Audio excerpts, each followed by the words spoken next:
whispers of an ancient tomb, holding horrors in every room.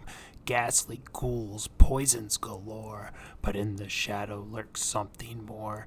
Nights of death and abominations, cleaving you to bits for new creations. And if by chance you should survive, there's plenty of sweet loot inside. Hello and welcome back to another I Am Ampersand video. Today we will begin a series looking at the lore and events that happen within the game during each adventure or expansion. And up first is going to be Curse of Naxxramas. Nax out. In this series I plan to explore the lore and available content for each of the adventures and expansions. And to begin, we'll start with the official overview for the Curse of Naxxramas, a short piece titled Kel'Thuzad, A Thirst for Power. High above the bitter cold of Dragonblight in the continent of Northrend, the ancient Nerubian necropolis known as Naxxramas looms in the sky, casting a dark shadow on the barren tundra that lies beneath it.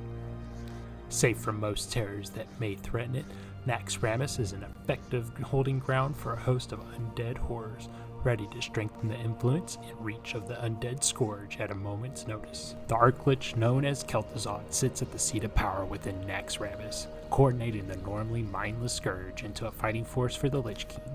In his mortal days, Kel'Thuzad was once a powerful human mage and high-ranking member of the Kirin Tor, working under the great legacy Archmage Antonidas, leader of the Kirin Tor at the time.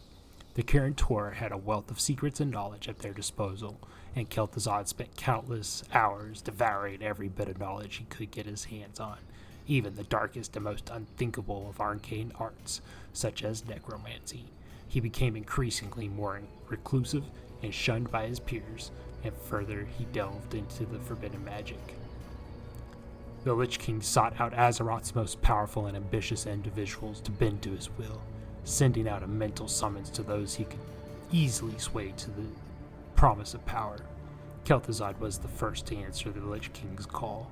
He saw the power the Lich King held over the undead and desired such power for his own, so he offered his services as a mage to the Lich King in whatever manner he desired. After a long, tortured journey to the frozen waste of Northrend, Kel'Thuzad knelt at the feet of the Lich King and offered him not just his loyalty, but his soul as well. As my lieutenant, you will gain knowledge and magic to surpass your ambitious dreams, but in return, living or dead, you will serve me for the rest of your days. If you betray me, I shall make you into one of my mindless ones, and you will serve me still. The Lich King's words were both a threat and a promise. Kel'Thuzad would become his lieutenant, carrying out the Lich King's whims, but in return he would gain power beyond his wildest dreams. Kel'Thuzad accepted these terms, as if he had much of a choice in the matter. So then, the villain, Kel'Thuzad, was tempted by knowledge and power. Tying his soul to the will of the Lich King, he gave up his humanity to become a tool or a puppet, and he did so willingly. Curse of Naxxramas, the first injection of cards added to Hearthstone, and it was based on the Naxxramas raid from World of Warcraft, specifically the version from Wrath of the Lich King. The expansion or adventure is split into 5 wings, and this adventure was the first infusion of new material into the game and introduced 30 cards, 6 legendaries including some favorites such as Lotheb and Kel'Thuzad himself. The first wing is the Arachnid Quarter, home of the Nerubians, an ancient intelligent race of arachnoid beings. Also notably, they were immune to the undead plague and tried their best to resist the scourge, but they would become subject to the Lich King if they ever lost their life, as they were not immune to him bringing them back. He could bring them back just as he had with the Crypt Lord Anub'Rakhan. Anub'Rakhan had been a powerful Nerubian lord, but now he's a mere guard at the entrance to the Arachnid Quarter as he protects the Grand Widow Fairlina. Once one of the high-ranking members of the Cult of the Damned under Kel'Thuzad, in death she breeds and takes care of the seemingly endless amount of arachnids that swarm from the depths of the Citadel.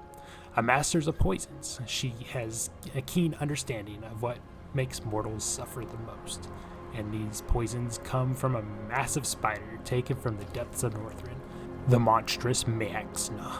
She would feast on those foolish enough to enter the necropolis, and then turning them into spiderlings that Kel'Thuzad would use in his experiments.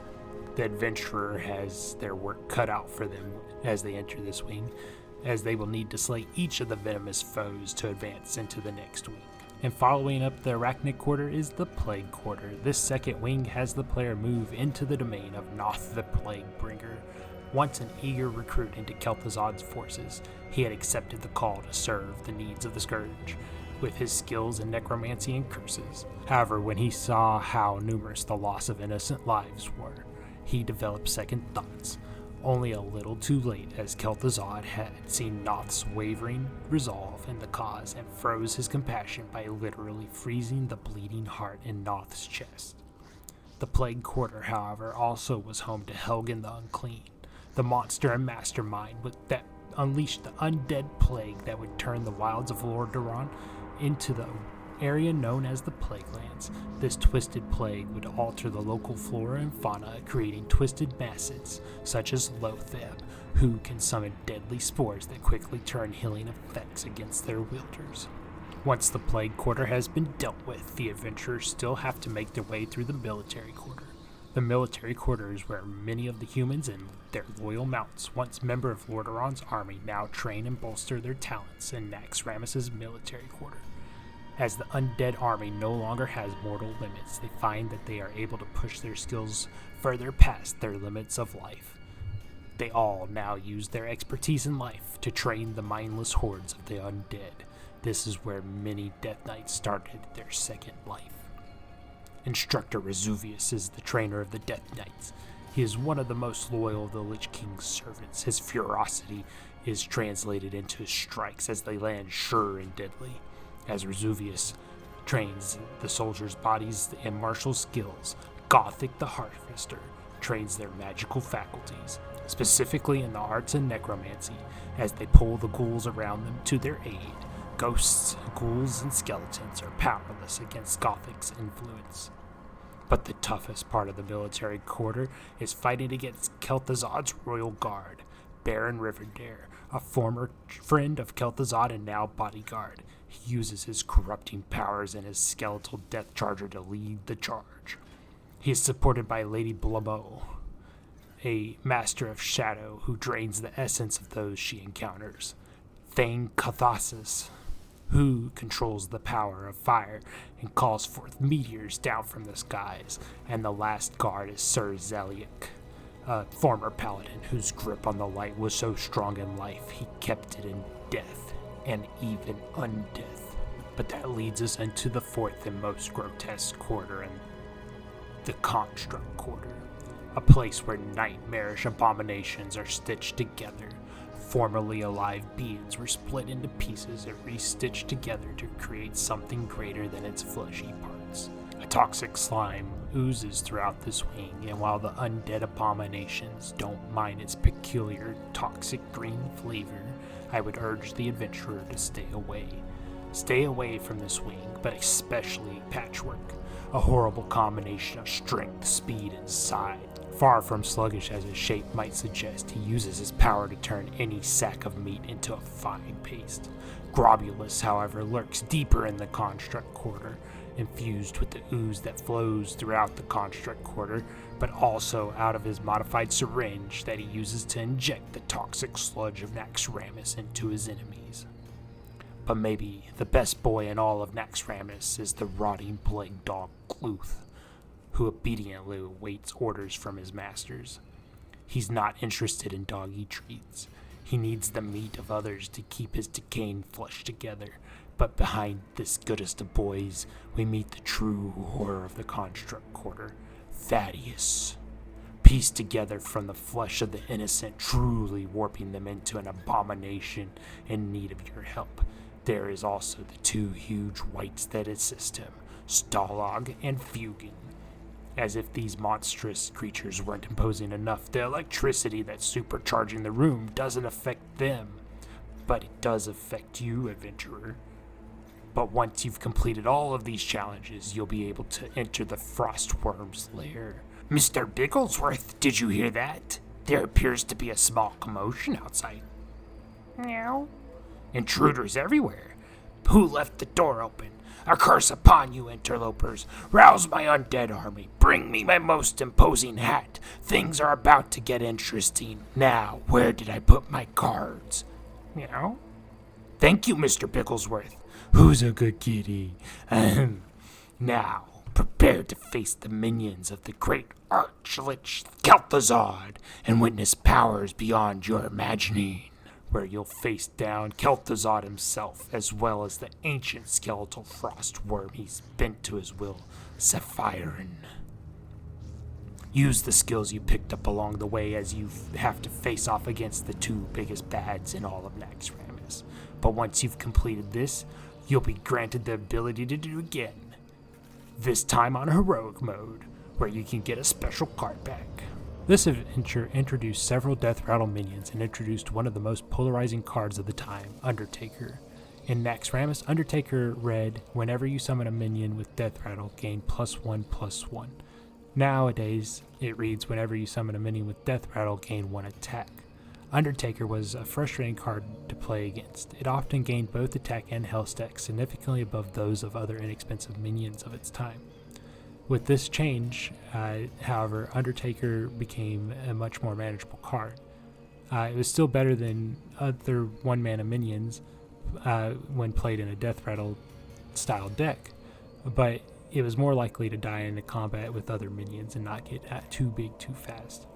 While nowadays this isn't an issue for decks to deal with, many of the options available to early Hearthstone weren't enough to deal with a strong supporting hand. This card could easily snowball into a game-winning minion by turns 5 or 6, while you developed a board behind it, and this was one of the first cards that they had to nerf. Otherwise, from this set we had Lotheb, still a beloved card from this adventure that many people would like to see come back into standard, maybe in the core set. But with the announcement of the core set for 24, I don't think that's going to be happening. Other notable cards that still see consideration may include Mad Scientist or the Nerubian Egg, which still gets played occasionally. It's being outclassed in standard right now by the Foul Egg, but hey, it had its time, it'll come back.